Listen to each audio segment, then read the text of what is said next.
Hello दोस्तों, स्वागत है आपका हमारे चैनल हॉरर टेल्स में।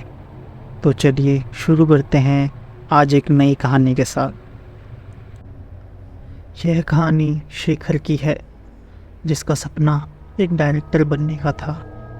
वह काम की तलाश में कई लोगों से मिला, पर उसे कोई सफलता नहीं मिल रही थी। मैं मुंबई में अपने दोस्त निवेश के साथ रहता था। निवेश एक प्राइवेट कंपनी में काम करता था। वह दोनों मुंबई में 2 साल से एक साथ रह रहे थे। 2 साल से कुछ काम न मिलने की वजह से शेखर काफ़ी उदास हो गया था और उसका विश्वास और हौसला टूटने लगा था। उसे लगने लगा था कि मुंबई में उसका कुछ नहीं हो सकता और शायद उसे वापस अपने गांव लौट जाना चाहिए। अपने दोस्त को उदास देख निवेश ने कुछ दिनों के लिए मुंबई से बाहर घूमने का प्लान बनाया। शेखर के काफ़ी इनकार करने के बाद भी निवेश ने उसे अपने साथ चलने के लिए मना लिया। दोनों अपने कामकाज से दूर गोवा के लिए निकल पड़े। उन्हें उम्मीद थी कि इस यात्रा के बाद वह एक नए जोश के साथ अपने काम में लौट पाएंगे। दोनों गोवा में पहुंचकर काफ़ी खुश थे और गोवा की हसीन वादियों का लुत्फ़ उठाने में खो गए। पूरा दिन घूमने के बाद शाम को दोनों एक रेस्टोरेंट में डिनर के लिए चले गए। वहाँ उन्हें और पर्यटक मिले जो देश के अलग अलग कोने से आए हुए थे। वह सभी एक लाइट हाउस के बारे में बात कर रहे थे। निवेश ने उनसे पूछा कि इस लाइट हाउस में ऐसी क्या खास बात है जो तुम इस सब के बारे में बात कर रहे। तो उन्होंने बताया कि उन्होंने सुना है कि वहाँ पर रोज रात 3:25 पर एक लड़की दिखाई देती है जो लाइट हाउस से समुंदर में कूद जाती है। शेखर ये सब सुनकर हंसने लगा। उसने कहा, क्या तुम में से किसी ने अपनी आंखों से उसे देखा है? सब शांत रहे। फिर उनमें से एक बोला कि उसने अपनी आंखों से तो नहीं देखा, लेकिन यहाँ के लोकल लोग काफ़ी विश्वास के साथ बताते हैं।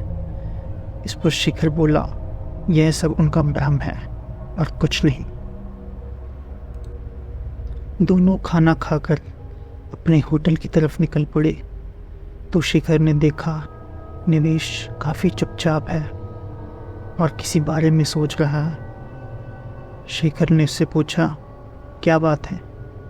जिस पर निवेश बोला, तुम्हें सच में लगता है कि वह सब लोग जिस लाइट हाउस के बारे में बात कर रहे थे वह एक अफवाह है? जिस पर शेखर बोला, बिल्कुल, मैं इन सब चीज़ों में यकीन नहीं करता। इस पर निवेश बोला कि हो सकता है कि वह सब सच बोल रही हो और रात को लाइट हाउस में लड़की दिखाई देती हो। निवेश उस लाइट हाउस में जाकर ये सब देखने के लिए काफ़ी उत्सुक था और शेखर ने उसकी बातों में बिल्कुल भी ध्यान नहीं दिया। होटल पहुंचकर दोनों आराम कर रहे थे, लेकिन निवेश अब भी उसी लाइट हाउस के बारे में सोच रहा था। वह उस लाइट हाउस में जाना चाहता था और शेखर को भी अपने साथ लेकर जाना चाहता था, पर वो जानता था कि शेखर उसकी बात नहीं मानेगा। तभी उसे एक आइडिया आया। मैं शेखर के पास गया और बोला, हमें वहाँ जाना चाहिए और यह सब रिकॉर्ड करना चाहिए। क्या पता हमें वहाँ कुछ ऐसा दिख जाए जिस पर तुम कहानी बना सको। शेखर ने उसे यह सब भूल कर सो जाने के लिए कहा। निराश होकर निवेश भी सोने चला गया। शेखर ने निवेश की बात के बारे में गौर किया और सोचा कि आइडिया बुरा नहीं है और उसे अपने हुनर दिखाने का मौका भी मिल जाएगा जो शायद मुंबई जाके उसके काम आ सके, और साथ ही निवेश की लाइट हाउस जाने की जिद भी पूरी हो जाएगी। अगले दिन सवेरे उठकर शेखर ने निवेश को बोला कि वह उसके साथ लाइट हाउस जाने को तैयार है और आज रात हम वहाँ जाएंगे जिसे सुनकर निवेश काफ़ी खुश हो गया था। ठीक रात के 1 बजे शिखर ने अपना कैमरा उठाया और निवेश के साथ लाइट हाउस की ओर निकल पड़ा।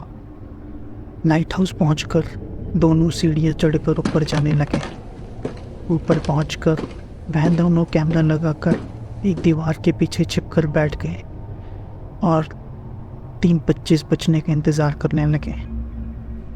कुछ दिखेगा, अब कुछ देखा, लेकिन कोई फ़ायदा नहीं हुआ। अगली रात फिर वही हुआ। सारी रात बैठे रहे, कैमरा लगाए।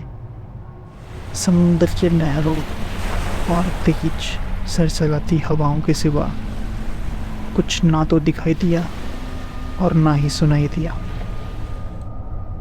फिर दोनों निराश होकर अपने होटल जाने लगे। निवेश ने कहा, मुझे माफ़ कर देना, मेरी वजह से तुम्हें भी पूरे 2 दिन जागना पड़ा।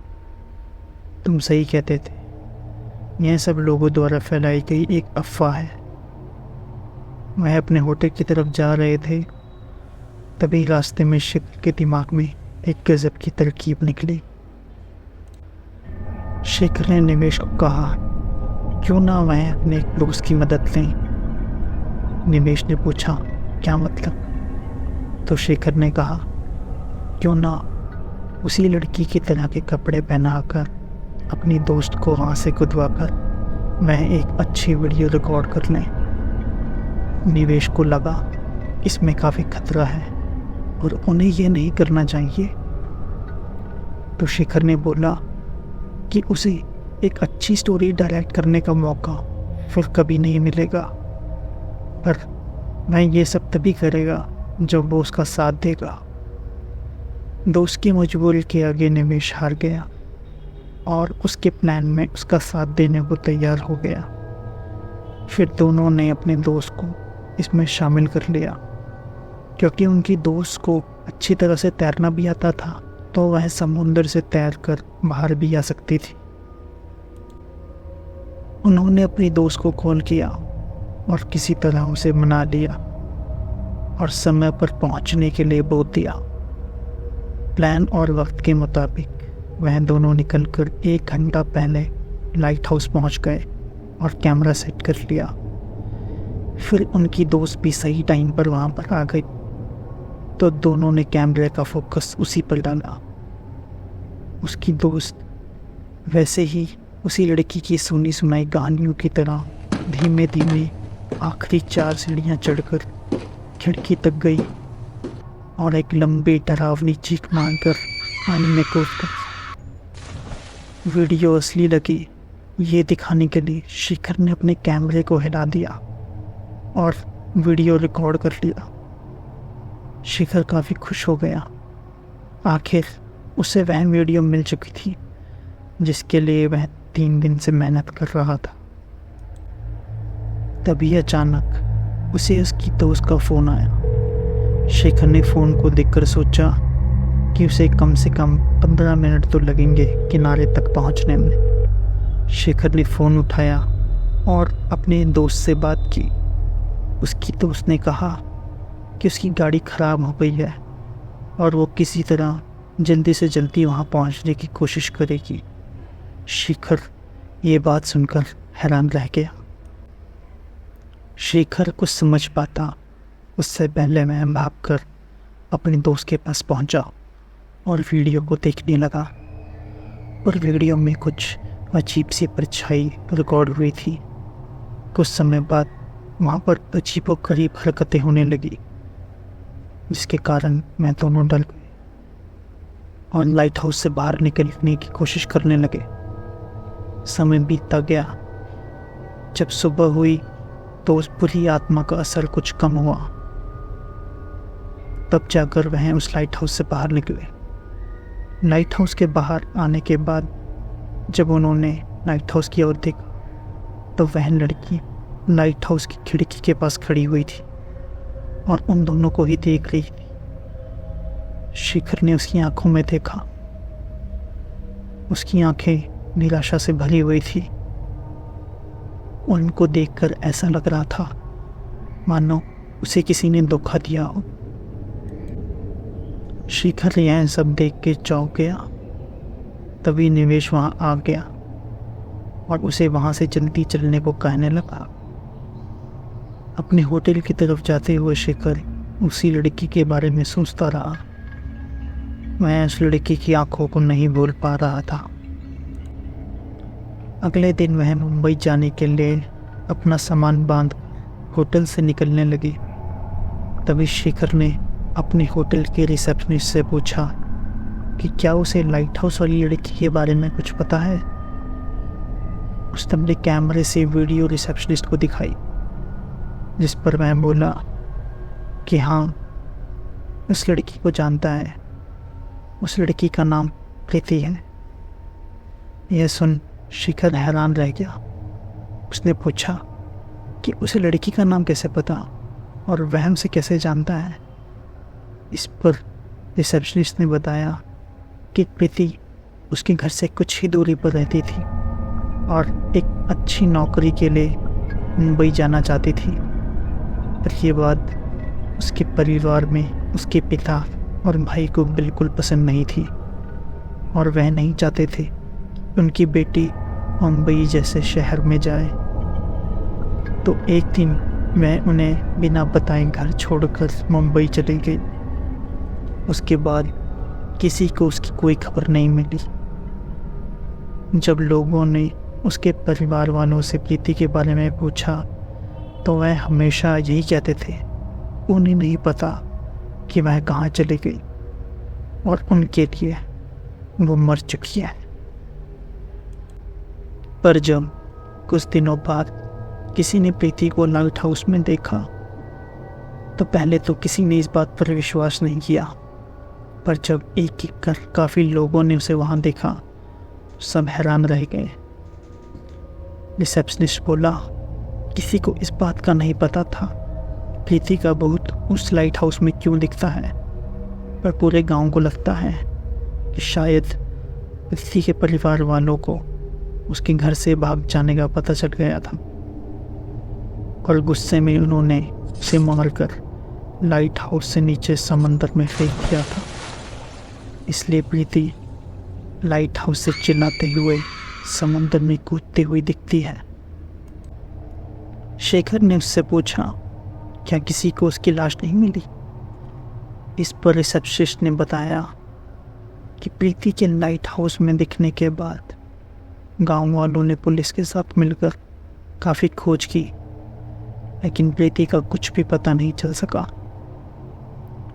इतने में निवेश वहाँ आया और शेखर को बोला कि अब हमें चलना चाहिए, हमारी ट्रेन का समय हो गया है। और इसी के साथ दोनों मुंबई के लिए रवाना हो गए। ट्रेन में शेखर चाह कर भी प्रीति और लाइट हाउस की उस कहानी को भूल नहीं पा रहा था। उनकी ट्रेन चल पड़ी और वह गोवा से रवाना होने लगे। तभी ट्रेन एक मोड़ से गुजरती है और उसे काफ़ी दूरी में वही लाइट हाउस दिखाई देता है। लाइट हाउस को देखते हुए शेखर खुद से वादा करता है कि वह प्रीति की उस कहानी को और गहराई से जानने के लिए दोबारा वहाँ आएगा। आपको ये कहानी कैसी लगी हमें कमेंट्स में ज़रूर बताएं। अगर आपको ये कहानी पसंद आई तो इस वीडियो को लाइक करें एंड चैनल को सब्सक्राइब करें। मिलते हैं जल्द ही एक नई हॉरर स्टोरी के साथ। तब तक के लिए हैप्पी हॉरर नाइट्स।